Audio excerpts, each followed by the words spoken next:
The man who set the table for two. Every night at 6 o'clock, Harold Miller made dinner for two. The strange part was, he lived alone. His wife Eleanor had been gone for 3 years. His daughter rarely called. And the house at the end of Maple Street had grown so quiet that Harold sometimes spoke just to hear a human voice. Still, every night he placed Eleanor's plate across from his own, until one evening it slipped from his hands and shattered on the kitchen floor.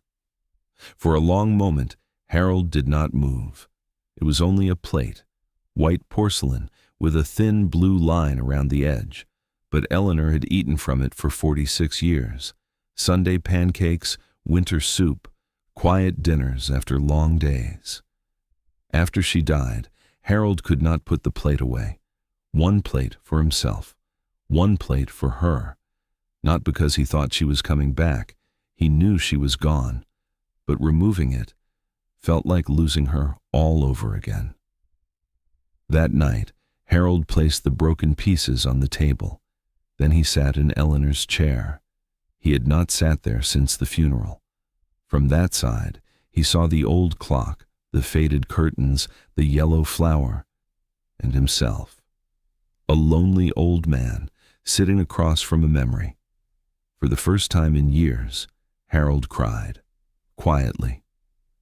The next morning, he carried the broken plate to the hardware store.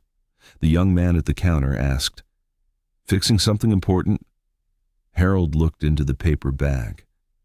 "I don't know," he said. On his walk home, Harold passed the community center. A sign was taped to the window. Thursday Dinner Club. New members welcome. Through the glass, he saw folding tables, paper cups, and a woman setting down a pie. He stood there for almost a minute. Then, he kept walking. That Thursday evening, Harold set the table again. This time, he placed only one plate. The empty side looked too large, too honest, too final.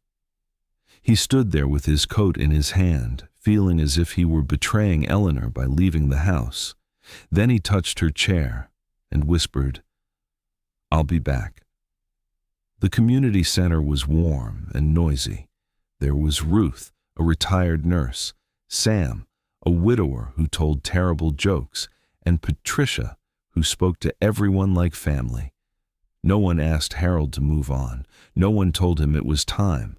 They simply made room for him. At first, Harold barely spoke, but when Sam joked about burnt coffee, Harold smiled. And when Ruth asked if he had been married, Harold told them about Eleanor. Her tea, always too hot. Her toast, always too dark. The way she prayed with one eye open, just to see if Harold was peeking. Everyone laughed, and something inside Harold loosened. For the first time in 3 years, saying Eleanor's name did not feel like losing her again. It felt like bringing her with him. That night, Harold came home to the quiet house. The kitchen table had one plate, one glass, one yellow flower. The empty chair was still there. Eleanor was still gone. Claire was still far away. Grief had not disappeared. But Harold finally understood something. Keeping a place for the past was not wrong, but leaving no place for the living could slowly break a heart. The next Thursday, Harold returned to the dinner club, and the Thursday after that. One evening, before he left, he touched Eleanor's chair and smiled. "I'll tell them about you," he whispered. Because love does not always ask us to stay frozen where someone left us. Sometimes love gives us permission to carry them with us and still sit at a new table. If this story reminded you of someone you still carry in your heart, you are not alone.